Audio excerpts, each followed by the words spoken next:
Alright, so this is a video guide on how to tag and rip your CDs so that you can import them into software such as Plex or Jellyfin so you can access them digitally across all your devices. The main important part about the steps is tagging. A lot of the times people rip their CDs and then they won't tag them properly, and then there's all sorts of problems when you either try and organize them or put them into Plex or Jellyfin, and then they're not able to recognize the music that you've ripped.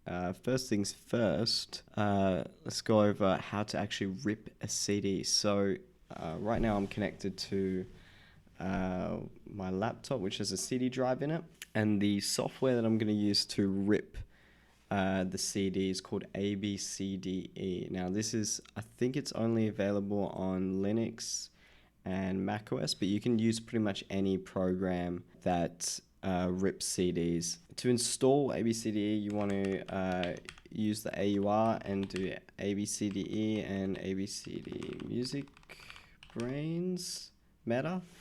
So pretty much this is the main program here, and then this is a plugin gets attached to the software that is able to recognize your the CD you have in the disk drive based on, I think, a disk ID, and then it's able to get like basic tagging information like the album name, artists, and the track names and such. Once you install that, you want to configure it before you actually run it. So in your home directory, you want to have a file called abcd.conf, and in this file, this is pretty much it's a sample config file that converts the CDs to FLAC. This link here, I'll leave this will be on my blog post, which will be in the description. But on this website here, you can download a bunch of different sample config files that convert your files into whatever format you want. So like there's MP3s here, there's FLACs, you can do like AIFF and ALAC and all that good stuff. But today we're just going to be doing FLAC because we want the best sound quality, lossless. In your ripping software, you either want to go into your settings and mess around with how it encodes it, if it can. If it can't encode it, you can use a program such as FFmpeg to convert your WAV files to FLACs or MP3s or whatever you want. But here's in this ABCDE config file, you can pretty much just copy and paste this in. The only thing you'll probably want to change is the output directory. This is just where it encodes the files and saves them. I've just got them set to my music directory here, and if you want, you can mess around with like how it formats the savings, but like the file names. But I wouldn't mess around with this stuff because we're gonna change it anyway in the future when we tag them properly. So the main part about this program is just ripping the CDs. So once your CD's in your drive and you've got the config set up, just run the program. It'll read your disk drive. It'll check for any matches in the songs.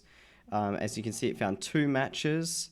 You just want to double check all the songs because some of them might have different versions or whatever. We're just going to select the first one. It's going to ask us if we want to edit the data manually. We're going to go no because it's already found our album through MusicBrainz. And then it's also asking if it's a multi-artist album. No.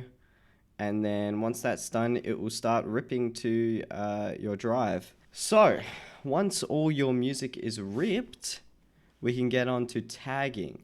We're going to use a software called Picard, and Picard is a program provided by MusicBrainz, and it's essentially a tagging software that connects to MusicBrainz and tags all your music for you, which is very convenient.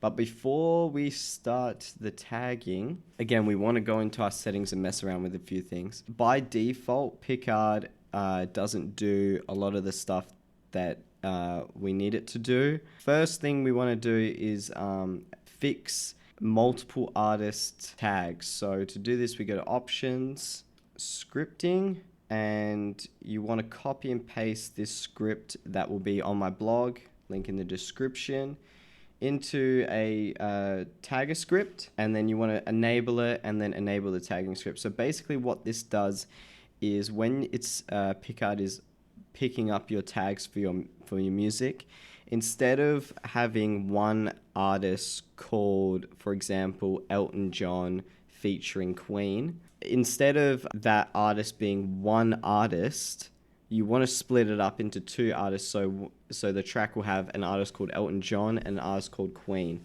If you were to just leave it the defaults and import it into like Plex and Jellyfin, they will just pick it up as one artist called Elton John featuring such and such, which is not what we want. We want to categorize it so that it picks up each multiple artists in the tag. So once that's running, there's also some other things we need to do. We want to fix artist locals and artists with multiple names. So to fix that, we go to metadata, turn on this setting called translate artist names, and then select your language, in this case English, and then use standardize artist names as well.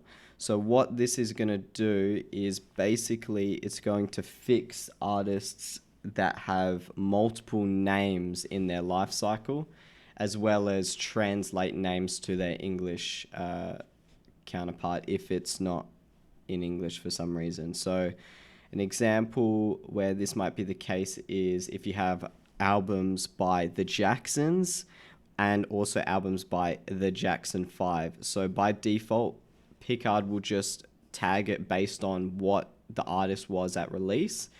But what we actually want to do is we want to combine those two names into one artist. And then we also want to translate. So if you've got like foreign artist names that are not in English, we want to translate those so that they're just easier to look up. So once that's done, we also want to do genres. Now by default, Picard doesn't do a very good at genres either. But we can fix this by installing a plugin called Wikidata Genre. So you want to use Wikidata to grab the genres. This has been the most reliable genre plugin for me. The only problem is that it actually takes longer to Picard to actually tag your music just because it's pulling from the Wikidata API. But if you're okay with having that extra wait time, then I would definitely recommend it because the genre tags are much more cleaner and they're much more concise. Another thing we want to do is downloading cover arts. Here we want to enable embedded cover art images into tags, embedded only a single front image, and then also save cover images as separate file.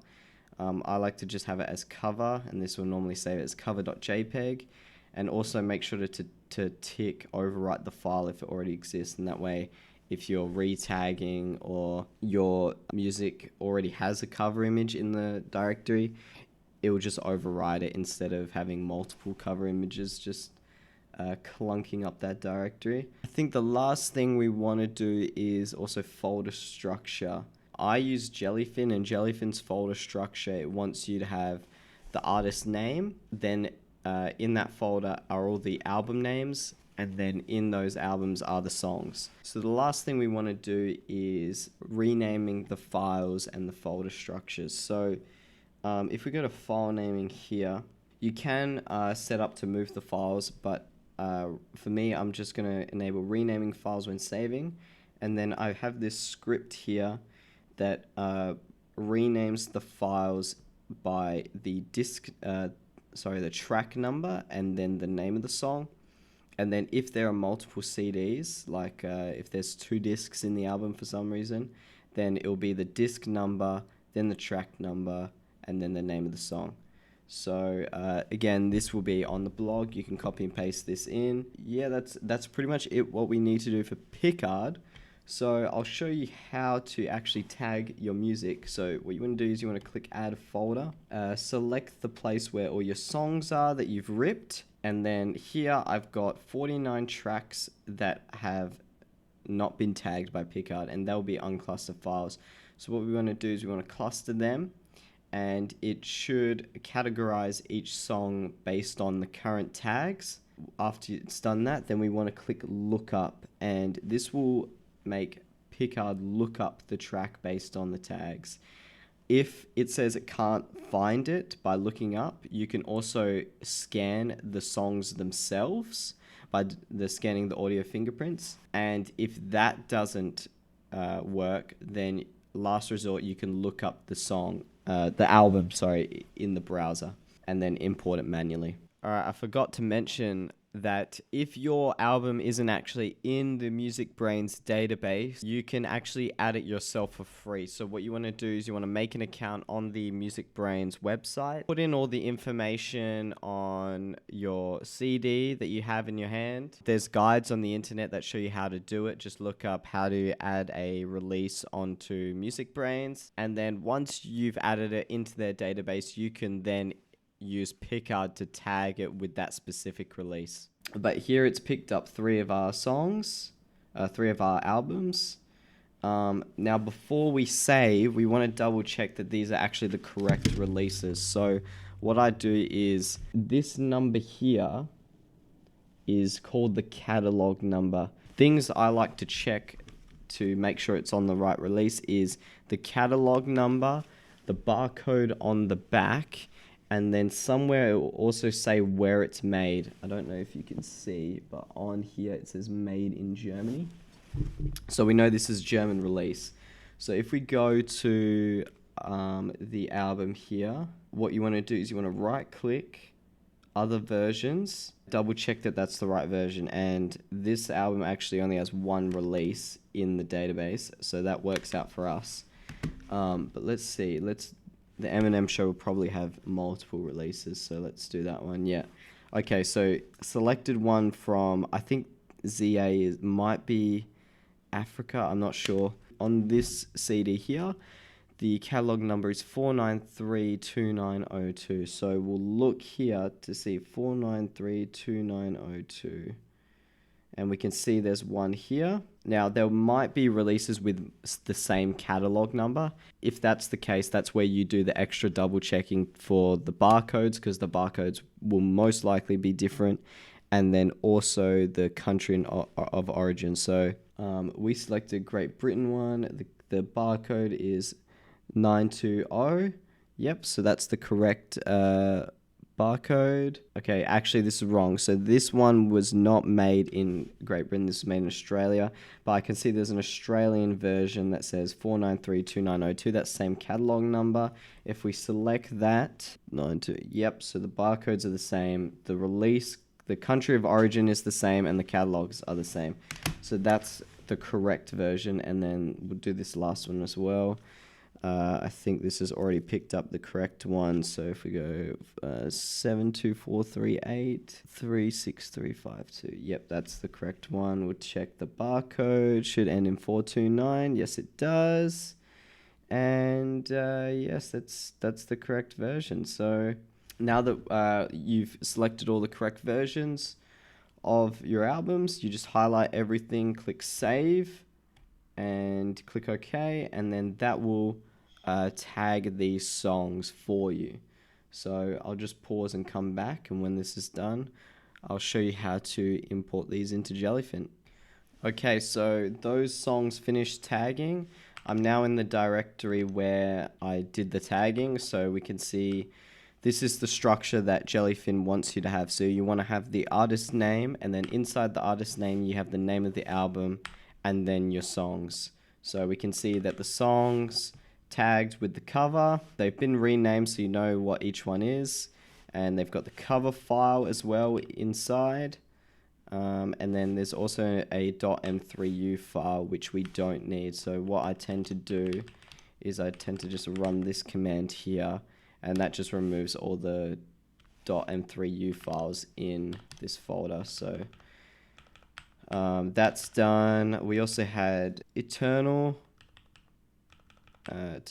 here, that's their album. And then what else did we have? Oh, we have Everything But the Girl as well, and that's also tagged. So now I'm going to copy this into, I'm going to copy all these into my music library. This music library destination here is just the folder that Jellyfin looks up, and when you're adding all the music to Jellyfin. So Jellyfin, you'll have a library folder, and in that library folder will just be your music, and you just want to chuck everything in there, and then Jellyfin will scan those. So once these are copied over, we'll go to Jellyfin instance that's running. We'll go to dashboard, library, and then we have music here. If you haven't set up music already, you just simply click add media library, select music as the content type, and then pretty much click OK and select the folder destination as well. But we've already set that up, so we're just going to scan the library for new and updated files. It'll scan for those new files that we just added, and then we can go back home, and we should have, if we look up, for example, Eminem. Okay, it's probably not done yet. Let's just try again. Okay, there we go. It was still importing. I was in a bit of a rush, but you can see Eminem's come up. It's downloaded all his images. Signature, we've got the Eminem Show, the album that we've just ripped, and it's got all the songs here. If we play a song, it works. And also we can see here, this is a multiple artist track, and you can see that it's got 2 artists that it's picking up. So it's got Dina Ray and then Eminem, and Dina Ray obviously isn't a popular artist, but if we go Obi Trice, it's set up his album page here. Yeah, so that's pretty much how you do it. Now you can listen to your music on your Jellyfin server. You can download different clients. Like on my phone, I have Finamp as the program I used to listen to on the go. And then I also use Music Assistant to listen to my Jellyfin music across the house on my Sonos speakers. But yeah, that's pretty much it. That's how to tag and rip your CDs. You shouldn't have any issues, and once you've imported all your music, you'll have a nice organized music library like this that you can just click and go, boom, here's your music, and then blah, blah, blah. And then gang. So yeah, hopefully this was helpful. Read the blog post in the description. If you missed anything, the blog post will have everything that needs to be covered. But yeah, all right.